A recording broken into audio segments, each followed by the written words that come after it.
আমি বনাম কলৰ খাৰ। এইদৰে আঠিয়া কল শুকাই লৈছোঁ, শুকাই লৈ এইদৰে বাকলি এতিয়া পুৰি আছোঁ। বাকলিবোৰ পুৰি এটা বাল্টিং এটাত পানী লৈ লৈছোঁ। বাকলিবোৰ যিদৰে পুৰি গৈ থাকিব চাইখিনি আমি এই বাল্টিংটোত থৈ যাম। এইদৰে গোটেইখিনি কলৰ বাকলি পুৰি লৈ বাল্টিঙত লৈ ল'ম।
আঠিয়া কল পুৰি এইদৰে পানীত ভিজাই লৈছোঁ।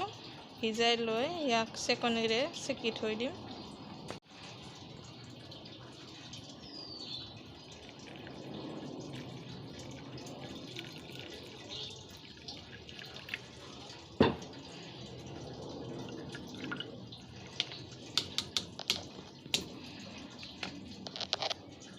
আমাৰ কলৰ খাৰ ৰেডি হৈ গ'ল। এতিয়া এয়া আপুনি আঞ্জাত দি খাব পাৰে, মাটিমাহ দাইল বা মাছ বা শাক পাচলি যিহৰ লগত বনাই খাব পাৰে।